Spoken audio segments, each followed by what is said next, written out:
برادران ملت اسلامی، السلام علیکم ورحمۃ اللہ وبرکاتہ۔ الحمد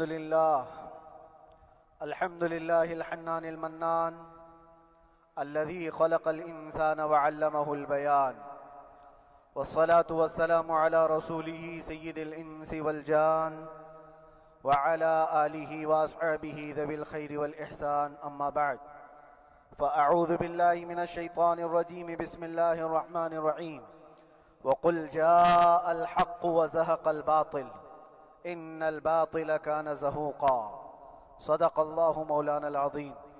بارگاہ رسالت معاب صلی اللہ علیہ وسلم میں درود پاک کا ہدیہ پیش کریں۔ اللہم صلی علی سیدنا و مولانا محمد معدن الجود والکرم وآلہ واصحابہ الکرام وابنہ الکریم وبارک وسلم صلاة دائمة سرمدا ابدا۔ عزیزان گرامی وقار، میں یہ چاہتا ہوں جہاں پر آ کر ہم رکے تھے وہیں سے ہم پھر آگے بڑھتے ہیں۔ ہم رکے تھے کہاں آ کر؟ کچھ دیر کی خاموشی ہے، اس کے بعد ہم آگے بڑھتے ہیں، اس لیے کہ مجھے کوئی شعر اب یاد کرانے کی ضرورت نہیں اور نہ ہی کسی کے سامنے کچھ بولنے کی ضرورت ہے۔ حالات تو ایسے تھے کہ جو نان مسلم تھے وہ بھی ہمیں جیل میں دیکھ کر یہی کہتے تھے کہ آپ ہی نے کہا یہ فلاں بات۔ ہم نے کہا اللہ تبارک و تعالیٰ نے تم کو بھی یاد کرا دیا۔ میرے عزیزو، ستیزہ کار رہا ہے ازل سے تا امروز، شرار ابو لہبی سے چراغ مصطفی بھی۔ یہ آج کل کے معاملات نہیں، ابتدا سے حق اور باطل کے معرکے ہوتے رہے۔ لیکن ایک بات میں آپ سب کو بتانا چاہتا ہوں، مظفر کو مقید نہ سمجھ اے سیاد۔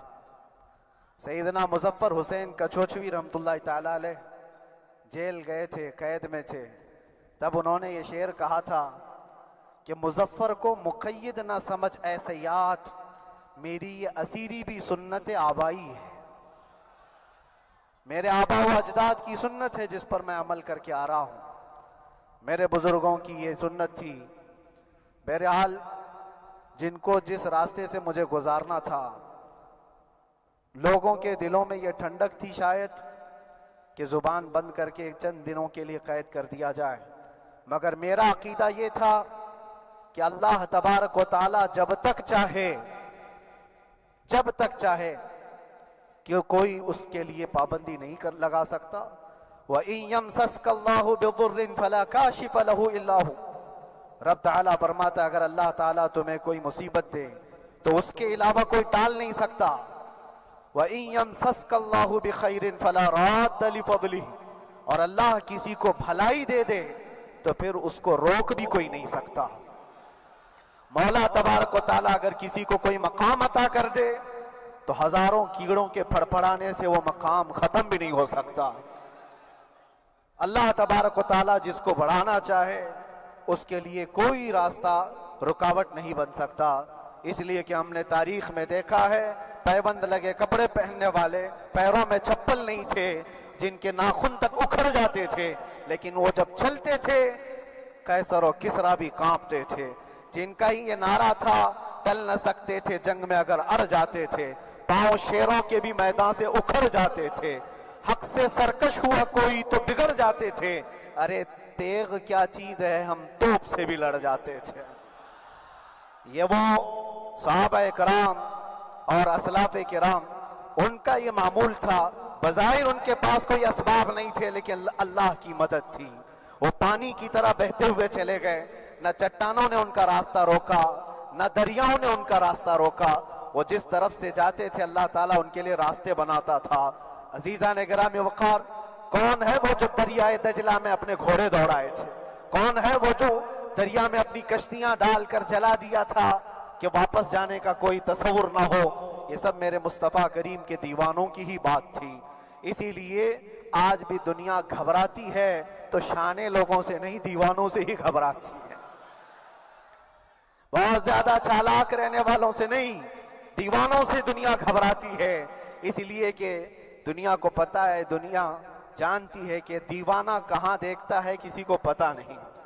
اور یہ اس دیوانے کی بات کر رہا ہوں جس کے لیے اللہ کے حبیب صلی اللہ تعالیٰ علیہ وسلم کی عزت و وقار سب سے اول ہے۔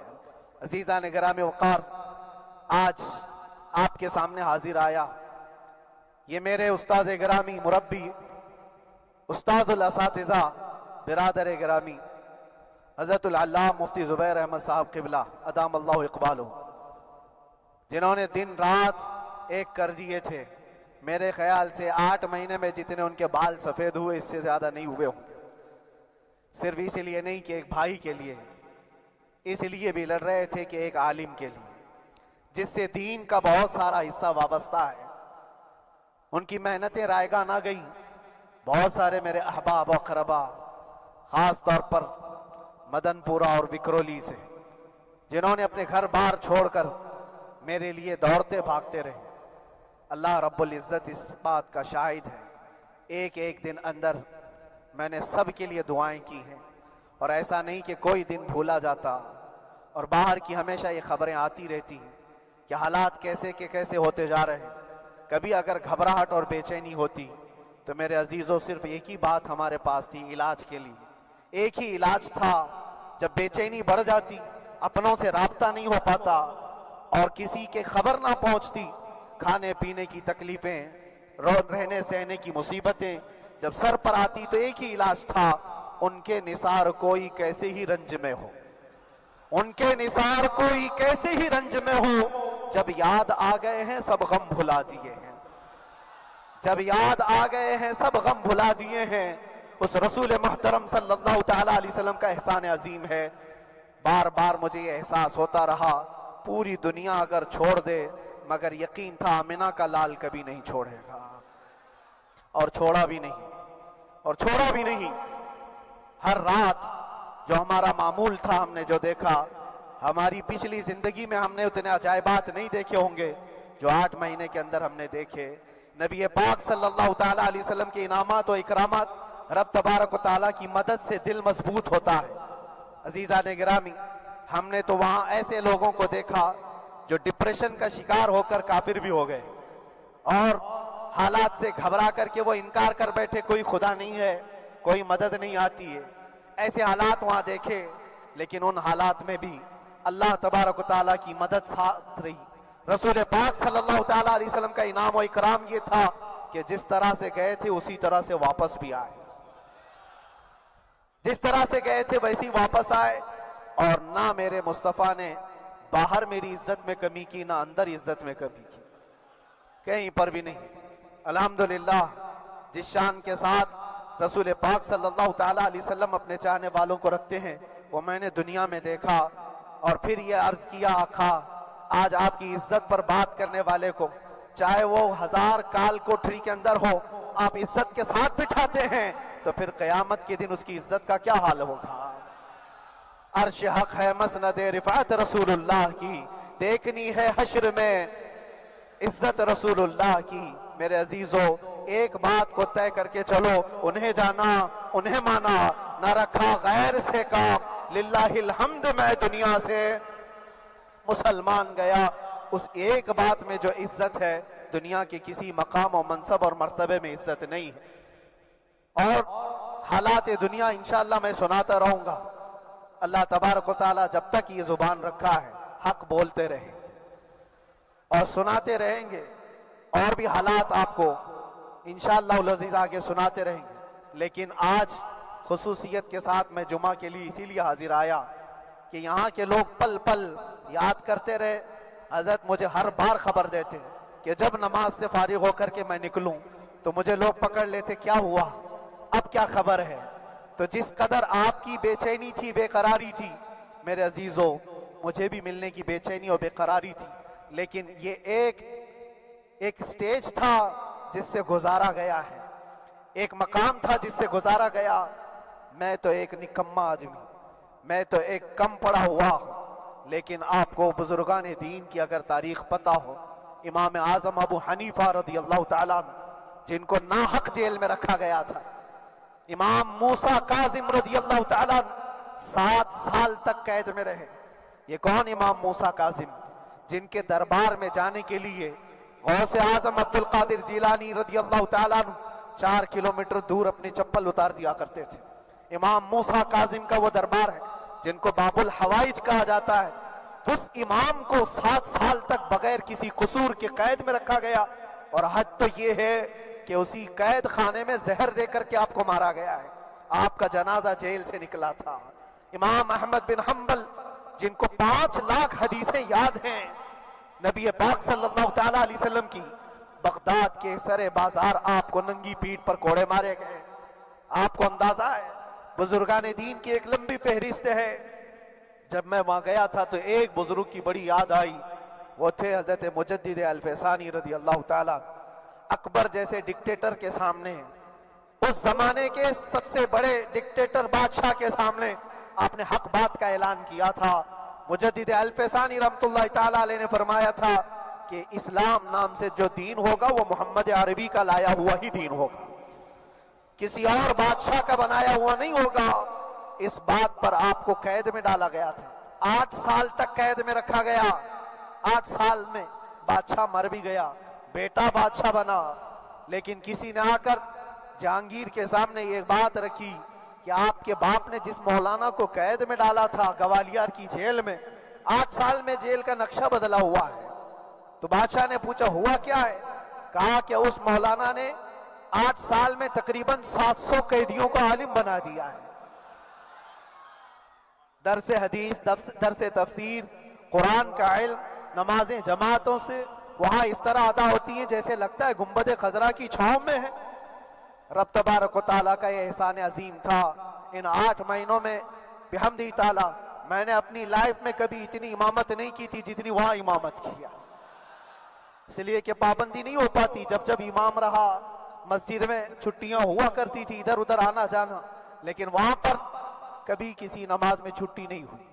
اور امامت اللہ تبارک و تعالیٰ کو جہاں لینا ہے وہاں لیتا رہے۔ اور مجھے اس بات کا تھوڑا قلق تھا، 24 سال سے میں تراویح سنا رہا تھا، 24 سال، 24 تراویح ہو چکی تھی، رمضان المبارکہ 24 گزر چکے تھے، 25واں سال تھا، ظالموں نے مجھے رمضان سے پہلے اندر کر دیا۔ بار بار یہ خواہش ہوتی تھی کہ میری تراویح چھوٹنے نہ پائے، 25ویں تراویح ہے، 25ویں محراب ہے، لیکن رب تبارک و تعالیٰ کا احسان، اندر موجود سارے مسلمانوں نے یہ مطالبہ کیا کہ ہم یہاں جماعت سے تراویح قائم کریں گے۔ اور اب تک لوگ الم تری کیف والی تراویح کبھی کبھار پڑھ لیا کرتے ہیں، لیکن سارے لوگوں نے مل کر کے یہ اتفاقاً کہا کہ ہم پورا قرآن آپ سے سننا چاہتے ہیں۔ کیسے کیسے قیدی تھے، کیسے کیسے کرائم والے تھے۔ میں نے کہا آج میں ایک دن پڑھاتا ہوں، ایک پارہ پڑھوں گا، آپ کو اگر لگے تو بتا دینا، بھاری پڑ جائے، کیونکہ لوگ سارے کرمنل ہیں اور کئی طرح کے جرائم کیے ہوئے لوگ ہیں۔ نماز دین سے کہاں زیادہ رشتہ، کہاں ہو سکتا ہے یہ گھبرا کر بھاگ جائیں۔ ایک دن پڑھاؤں گا، اگر آپ کو لگے تو بول دینا، نہیں تو کل سے الحمد للہ۔ پہلے دن تراویح پڑھا ہے، دوسرے دن سارے لوگوں نے کہا آپ نے ایک پارہ پڑھایا ہے، سحری تک بھی پڑھائیں گے تو انشاءاللہ کھڑے رہیں گے۔ یہ جو استقامت، یہ ساری چیزیں دلوں کا جمع ہونا اور ہماری طرف دلوں کو پھیر دینا بغیر اللہ کی مدد کے نہیں ہوتا، رسول پاک صلی اللہ تعالیٰ علیہ وسلم کے کرم و احسان کے بغیر نہیں ہوتا۔ وہ تراویح بھی پڑھتے رہے، تفسیر قرآن بھی سنتے رہے اور قرآن کی تعلیم بھی لیتے رہے۔ پھر مجھے اندازہ یہ ہوا کہ رب تبارک و تعالیٰ کی منشا یہ تھی کہ ہماری تراویح کی محراب کی سلور جبلی جیل کے اندر ہو جائے۔ مجھے اس بات کا کوئی قلق نہیں رہا کہ میری کوئی چیز چھوٹ گئی ہے۔ ہاں، عید، بقرعید، محرم، یہ تمام چیزیں لوگوں کی یاد تو رہتی، رشتہ دار، احبا، اقربا کی یاد، لیکن اللہ کی مرضی، میرا رب تبارک و تعالیٰ جو پسند کرے اس میں ہم راضی ہیں۔ اگر مولا یہ چاہتا ہے کہ میں تنہا پڑھوں تو اس کی رضا میں ہم راضی ہیں، اگر وہ چاہتا ہے کہ مجمع ہزاروں میں ہم نماز ادا کریں تو اس کی مرضی پر ہم قائم ہیں۔ عزیزان گرامی وقار، صبر اور سکون کے ساتھ جو حالات گزرے اس میں سب سے بڑا کردار آپ سب کی دعاؤں کا ہے، سب کی دعاؤں کا۔ مشائخ، سارے پیران اعظام، تمام سلاسل کے اور ہر مسجد کے امام اپنے محراب اور منبر سے جو دعا کرتے رہے، یہ سارا ذخیرہ میرے لیے اتنا بڑا ہے جس کو میں بیان نہیں کر سکتا۔ ہر ایک کی جانب سے دعائیں، عورتوں بچوں کی طرف سے منتیں، روزے، نہ جانے کیا کیا کر لیا۔ پھر مجھے اندازہ ہوا کہ صرف اپنے آرام، اپنے راحت کے لیے پھڑپھڑانے سے کچھ نہیں ہوگا۔ رب تبارک و تعالیٰ یہ چاہتا ہے کہ پوری امت مل کر کے اس فقیر کے لیے دعا کرے، اور اللہ تعالیٰ کو جب تک منظور تھا تمہاری دعائیں ہوتی رہی۔ بعض لوگوں کو یہ خیال بھی آیا، کچھ میرے احبا اقربا رشتہ داروں نے بھی کہا اتنی ساری دعائیں ہوئی، اتنی ساری دعائیں ہوئی، قبول کیوں نہیں ہوتی؟ ایک بات یاد رکھو، پوری دنیا مل کر کھڑے ہو کر دعا کرے، اللہ کی قدرت پر کوئی کام کرنا واجب نہیں ہے، اللہ پر کوئی چیز واجب نہیں ہے۔ اگر وہ اپنے فضل سے عطا کر دے تو اس کا احسان ہے، اس کا احسان ہے۔ اب چاہے وہ سال بھر میں قبول کرے کہ 5 سال میں قبول کرے۔ ایک بات یاد آتی ہے میرے عزیزو، ہماری قید تو 8 مہینے کی ہوگی، ان بزرگان دین کی قید 8 سال 7 سال۔ امام محمد بن حسن عسکری 20 سال تک قید میں رہے، 20 سال تک اندر سلاخوں کے پیچھے بند رکھا گیا۔ یہ اہل بیت اطہار ہیں، ائمہ اعظام ہیں، ان کی تکلیفیں دیکھ کر پھر ہماری تکلیف چھوٹی لگتی، اور پھر نبی پاک صلی اللہ تعالیٰ علیہ وسلم کی یاد آتی۔ صرف اس بات کا ہمیں فخر تھا کہ تم نے کبھی چوری کے الزام میں تو نہیں گرفتار کیا، کسی گھناؤنے الزام میں تو نہیں گرفتار کیا۔ ہاں اگر کسی بات پر گرفتار کیا ہے تو ان سے پوچھو تو اب یہ بولنے میں بھی شرم کرتے ہیں، مولانا کو کیوں گرفتار کیا ہے، مولانا کو کیوں اندر رکھا ہے؟ شرم آتی ہے بولنے میں، کیونکہ انہوں نے کچھ ایسا بولا تھا جس کو بولنے میں شرم آتی۔ کیا بولا تھا میرے عزیزو؟ یہ ایک الگ کہانی ہے، ابھی میں اس پر کچھ گفتگو نہیں کرتا، اس لیے کہ ہر ایک کو یاد ہو چکی ہے، ہر ایک کو یاد ہے، میں اس کہانی کی طرف نہیں جاتا۔ لیکن اتنا مجھے آج اس ملک میں رہتے ہوئے احساس ہے کہ ابھی بھی انصاف ختم نہیں ہوا ہے۔ انصاف پوری طرح ختم ہو جائے تو اللہ کا عذاب آ جائے گا، اللہ کا عذاب آ جائے گا۔ چند لوگ نا انصافی کر سکتے ہیں، لیکن پوری کی پورے روئے زمین پر رہنے والے انسان نا انصافی کرے، ایسا نہیں ہوتا۔ ہمارے حق میں سپریم کی طرف سے جو انصاف آیا ہے، ہمارے دل میں اس قدر جگہ ہے آج، اور اس قدر احساس ہے کہ ہمیں یہ اندازہ آج بھی ہوتا ہے کہ چاہے کچھ بھی ہو جائے لیکن انصاف پوری طرح سے مر نہیں سکتا، انصاف پوری طرح سے مر نہیں سکتا۔ یہ ہمارا ملک عزیز ہندوستان کسی خاص آدمی کے ٹھیکیداری میں نہیں ہے، سبھی کا خون شامل ہے یہاں کی مٹی میں، کسی کے باپ کا ہندوستان تھوڑی ہے، ہمارا بھی ہے، آپ کا بھی ہے، سب کا بھی ہے۔ اور میرے عزیزو پتہ نہیں، یہ بھی شاید راحت اندوری صاحب کا شعر ہے، اور اس سے پہلے بھی کچھ بولا تھا، وہ بھی ان کا ہی تھا، تو ڈینجر ہی ہوا کرتا ہے۔ اللہ تبارک و تعالیٰ آپ سب پر فضل فرمائے، کرم فرمائے۔ جو چیز خاص طور پر بولنی ہے وہ یہ ہے، ان حالات سے آج جو گھبرائے ہوئے ہیں یہ وہ لوگ ہیں جو عیش پرست ہیں۔ میں کسی کو خاص ٹارگٹ کر کے نہیں کہنا چاہتا، لیکن بہت سارے وہ لوگ جو اثر و رسوخ رکھتے ہیں لیکن وہ آگے آنا نہیں چاہتے، دین اسلام پر حملے ہوں، حضور پاک کی عزت پر حملہ ہو، کسی کو بولنا نہیں، کیونکہ پتہ ہے دیکھو اس مولانا کو کس طرح کی ہے، اسی طرح دوسروں کو بھی کر دیا جائے۔ جو کمفرٹ زون میں بیٹھنے کے عادی ہو گئے وہ اپنا ایریا چھوڑ کر ہٹنا نہیں چاہتے۔ اگر میں کچھ کہوں گا حضور پاک صلی اللہ تعالیٰ علیہ وسلم کی ناموس کے لیے تو میرا عیش خطرے میں آ جائے گا، اکثر کی یہی سوچ ہے۔ میرا تو اپنا دھندا ہے، میرا بزنس ہے، میرے بیوی بچے ہیں، ہو سکتا ہے مولانا کو کسی چیز کی فکر نہیں ہوگی۔ آپ کو میں بتاؤں، آپ کو اندازہ نہیں ہمارے دل میں ہمارے بچوں کی کتنی محبت ہے۔ میرے بھی چھوٹے سے بچے ہیں، جب وہ جیل کی سلاخوں کے سامنے آ کر آنسو بہاتے تھے تو دل پر چھریاں چلتی تھی. وہ بچے جو ہمیشہ ہمارے سینے پر سوتے رہے, آج میں ان کو چھو بھی نہیں سکتا. جب وہ سلاخوں کے پیچھے کھڑے ہو کر دور سے رو کر کے چلے جاتے 15 منٹ, تو کیا ہمارے دل میں بچوں کی محبت نہیں؟ کیا ہمارے گھر بار نہیں, ہماری بہنیں, ہمارے بھائی, ہماری ماں نہیں؟ کتنے تو دن ایسے ہوئے کہ میری ماں کو دورے پڑتے رہے یاد کے لیے. تو کیا وہ ہمارے اوپر کیفیت نہیں آتی کہ ہم خامخواہ یہ مصیبت کیوں مول لیے؟ میری بیٹی تو جھگڑا کرتی اس بات کو کہ کیوں آپ اکیلے ہو, بہت سارے لوگ ہیں سب کا خیال کرتے ہوئے. لیکن میرے عزیزو, یہ ان کی اپنی محبت ہے. سارا ایک پریوار اور اس سے زیادہ میرے شاگردوں کی ایک دنیا ہے. کتنے ایسے ہیں, میں جانتا ہوں کہ 8 مہینے تک نرم غذا نہیں کھائی میرے ان بچوں نے. میں جانتا ہوں ان کا صرف یہ خیال تھا کہ اندر پتہ نہیں جیل میں آپ کیا کھا رہے ہوں گے, ہم یہاں نرم غذا نہیں کھائیں گے, گوشت مچھلی نہیں کھائی. حالانکہ یہ کوئی چیز تمہارے اوپر واجب نہیں تھی.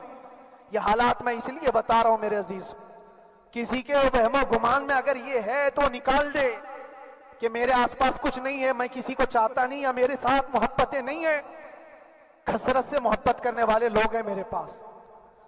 میرے ان بھائیوں کی اور میرے بہنوں کی, میرے گھر والوں کی محبت تو ایسی ہے کہ ان کے گھروں کے بچوں کے معاملات بھی بغیر مجھ سے پوچھے نہیں ہوتے. اگر 8 مہینے اندر رہا تو کسی کا رشتہ نہیں تو بات چیت بھی نہیں ہے. رشتہ نہیں ہوگا جب تک یہ نہ آئے. سارے کام ڈیپینڈ رہتے تھے. مجھے بھی ان تمام چیزوں کا احساس ہے, لیکن یہ سب چیزیں ایک طرف, میرے مصطفیٰ کی عزت اپنی طرف.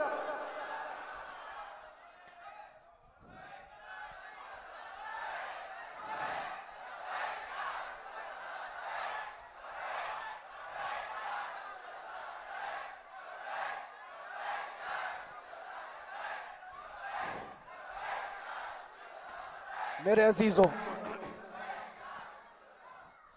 ہر ایک کے آنسوں کے قطرے میں نے دیکھے, بھائیوں کے, بہنوں کے. میرے پاس ملنے کے لیے میرے جو شاگرد آتے ان کے, یہ اکثر جب جیل کی دیوار پر آ کر کھڑے ہوتے, ان کی آنکھیں لال, یہ آنسو بہاتے 15 منٹ ملاقات کر کے چلے جاتے. آپ کو کیا اندازہ ہے اندر کے حالات ایک دن 1 سال کے برابر لگنے لگتا ہے.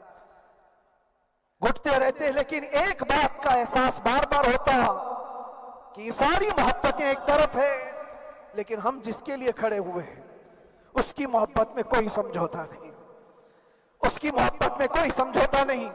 ایمان اسی کا نام ہے, لا یؤمن احدکم حتی اکون احب الیہ من والدہ وولدہ والناس اجمعین.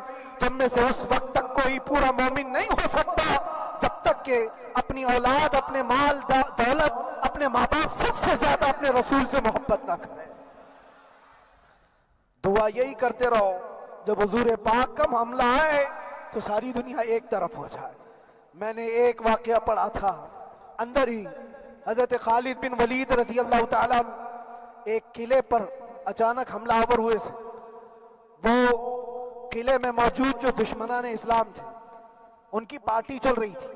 بڑے بڑے قالین, صوفے بچھے ہوئے, تشتوں میں قیمتی کھانے رکھے ہوئے تھے.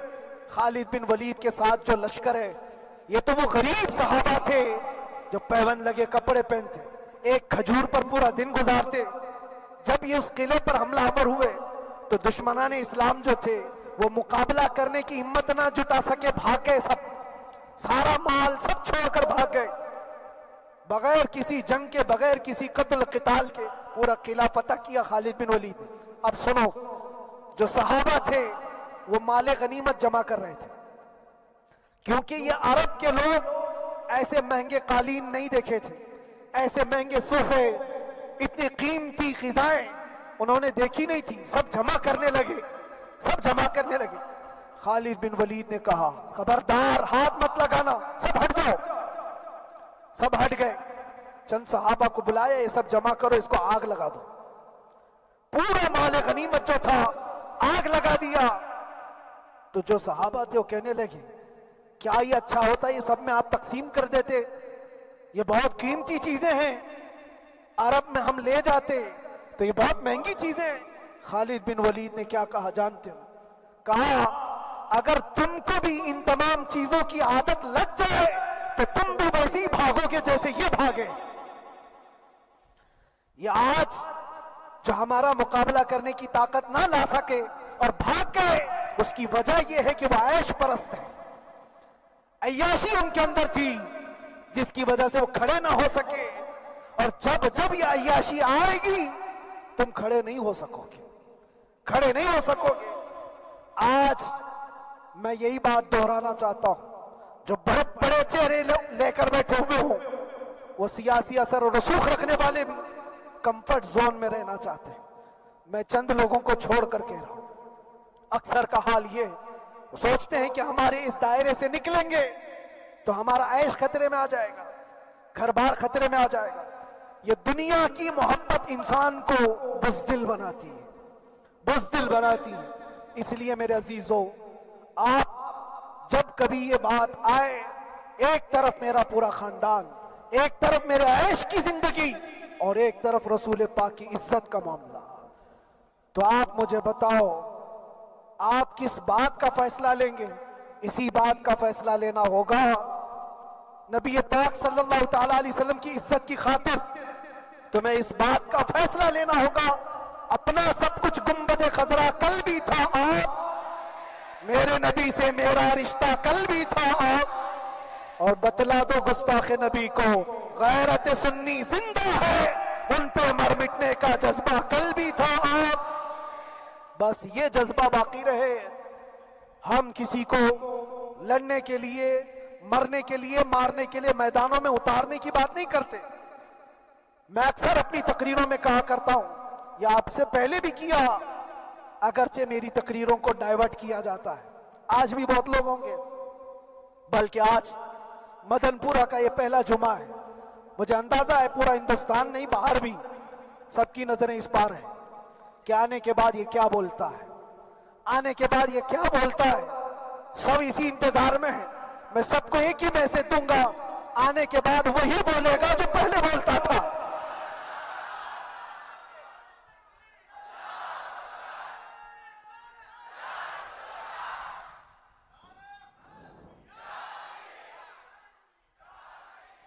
اگر کچھ غلط ہوتا تو ہمارے اس ملک عزیز ہندوستان کی سب سے اعلیٰ عدالت یہ نہیں کہتی کہ ان کے اسپیچ میں کوئی ہیٹ مسئلہ نہیں ہے۔ وہ ہمیں اندازہ ہے میرے عزیزوں، ہاں جہاں غلطی ہوگی ہم بھرے اعلان کے ساتھ کہیں گے کہ ہم سے یہ غلطی ہو گئی، ہم سے یہ خطا ہو گئی، زبان پھسل گئی۔ لیکن جو چیز نہیں ہے تو اگر تم زبردستی اس کو کہو گے تو یہ ہم نہیں مانتے۔ ہاں بس اتنی دعا میرے حق میں کریں کہ جتنی بھی زندگی باقی ہے، جتنی زندگی باقی ہے، اللہ تبارک و تعالی حضور پاک کی محبت اور ان کی عظمت کی حفاظت کے لیے جیتے مرنے کی توفیق عطا فرمائے۔ ہمارا کام صرف اتنا رہ گیا، جو میسج دینا تھا وہ ہم نے دے دیا۔ اب جو حالات آ رہے ہیں میرے عزیزوں، آپ سب کے لیے بھی میں یہ گزارش کروں گا، دین کی طرف آ جاؤ، سچائی کی طرف آ جاؤ، ورنہ گاجر مولی کی طرح کٹ جاؤ گے، ختم ہو جاؤ گے۔ دین کی طرف آؤ، سچائی کی طرف آؤ۔ اور اسلام نے کہیں پر بھی تمہیں کسی طرح کے آتنک اور دہشت کی تعلیم نہیں دی ہے، کہیں پر کسی ٹیررسٹ کی کوئی بھی تعلقات کی۔ کہیں مجھے کوئی بات بتا دو، اگر کوئی مسلمان اس طرح کی حرکتیں کر جاتا ہے جس کو یہ لوگ بدنام کرتے ہیں، تو ہم سمجھتے ہیں اس کا اسلام سے تعلق نہیں ہوگا۔ اسلام سے تعلق ہوتا تو اس کے اندر صدیق اکبر اور فاروق اعظم کی ادائیں ہوتی۔ آج آپ کو وہ معاشرہ زندہ کرنے کی ضرورت ہے۔ میں نوجوانوں سے کہوں گا، بہت دن گزار لیے ٹک ٹاک پر مجرے، اور تمہارے اس انٹرنیٹ کی دنیا پر جس طرح تم نے آوارگی کر لی ہے، اب وقت کم بچا ہے۔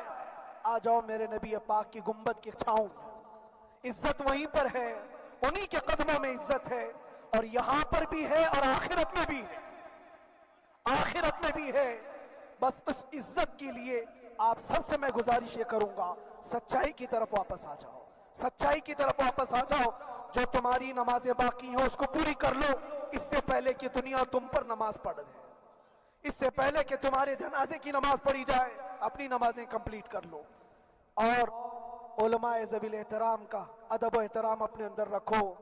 صرف اس بات کے لیے آپ کو میں احساس دلانا چاہتا ہوں کہ مجھے جس راستے سے گزارا گیا، جتنے دن قید و بند کی صحبتیں گزاری گئی، یہ صرف یہ میسج دینا تھا کہ پھر اس مولانا کا یہ ہو سکتا ہے تو چھوٹے چھوٹوں کی کیا کر دیں گے. ایسا اگرچہ آ جائے موقع تب بھی گھبرانے کی ضرورت تھی. آپ کو پتا ہے اس ملک عزیز ہندوستان کی آزادی میں 30,000 علماء کو پھانسیوں پر لٹکایا گیا. انگریزوں نے 30,000 علماء کو کشمیر سے لے کر دلی تک ہر درخت پر ایک عالم کی لاش لٹکتی تھی. انہوں نے قربانیاں دی ہیں، قربانیاں بزرگان دین کے علماء ذوی الاحترام کی ہوئی ہیں. یہ اور بات ہے کہ اس جنریشن نے آج ہم کو دیکھا تو ان کو بہت بڑا لگتا ہے. یہ کوئی بہت بڑی بات نہیں تھی، بہت بڑی بات نہیں تھی. اس پروسیس سے بہت سارے علماء کو گزارا گیا ہے. سرکار مجاہد ملت رحمت اللہ تعالی علیہ ایمرجنسی کے زمانے میں 18 مہینے تک قید میں گزارے. 18 مہینے تک ایمرجنسی، وہ بھی ڈکٹیٹر کا زمانہ تھا. اس زمانے میں بھی آپ اندر رہے، لیکن باہر آنے کے بعد نہ آپ کے مشن میں کوئی کمی آئی، نہ آپ کی زبان میں کوئی لکنت آئی. اللہ والے جو ہیں وہ اللہ کی رضا کی طرف اور رسول پاک کی رضا کی طرف ہوتے ہیں. ہم سب بھی اس مشن کو آج یہاں سے زندہ کرتے ہیں. جہاں سے ہم چھوڑے تھے وہیں سے آگے بڑھتے، جہاں سے ہم چھوڑے تھے وہیں سے ہم آگے بڑھتے ہیں. کسی کو اگر کچھ برا لگتا ہے تو وہ اس کے سمجھ کا قصور ہے، اس کے فہم کا قصور ہے. ہم نے کسی کو ٹارگٹ کر کے کبھی کہا نہیں، بلکہ یہ تو کامن بات ہے، ایک تو کامن کہی جانے والی بات ہے. فخر سے اگر کوئی آدمی اپنے گھر میں کہے کیا بات ہے مولانا آج صبح سے تمہارے گھر میں کچھ ہلچل نہیں ہے، کچھ ہلچل نہیں ہے. ہو سکتا ہے تمہارے گھر میں کوئی نہ ہو، تم اکیلے بیٹھے ہو، بیوی کہیں گئی ہے، ماں کہیں گئی ہے، گھر میں کوئی بنانے والا نہیں ہو، گھر میں خاموشی ہے، تو تم اگر اس کو جواب دے دو کہ کچھ دیر کی خاموشی ہے، شام میں آ جائے گی، کچھ دیر کی خاموشی ہے، شام میں آ جائے گی، تو کیا گناہ کیا؟ کیا گناہ کیا؟ اس کے حالات پر وہ بول رہا ہے، اس کے گھر میں خاموشی ہے اسی لیے بول رہا ہے. ہم نے بھی اسی لیے کہا کچھ دیر کی خاموشی، اس لیے کہ ہم جانتے ہیں اسلام وہ نہیں ہے جو یہاں دکھ رہا ہے آج. اسلام تو وہ تھا جو صدیق اکبر کے زمانے کا تھا، اسلام تو وہ تھا جو فاروق اعظم کا تھا، اسلام تو وہ تھا جو عثمان غنی اور حیدر کرار کا تھا. تو وہ جو ہلچل تھی وہ خاموش ہے. صلاح الدین ایوبی کا دور تھا، وہ اسلام کی ہلچل تھی. تو میرا گھر آج خاموش ہے، اس لیے تو میں پکار کر کے رہا کچھ دیر کی خاموشی ہے. اور ہمیں اپنے رب سے یقین ہے یہ خاموشی ایک شام ٹوٹے گی، کوئی صلاح الدین آئے گا. اور اللہ تبارک و تعالی ہم سب کے اس عزم اور حوصلے کو زندہ رکھے اور آپ سب کی محبتوں کو سدا سلامت رکھے، اور میرے آقا صلی اللہ تعالی علیہ وسلم کے قدموں پر مر مٹنے کی ہمیں توفیق عطا فرمائے. وآخر دعوانا الحمدللہ رب العالمین. لبیک یا رسول اللہ.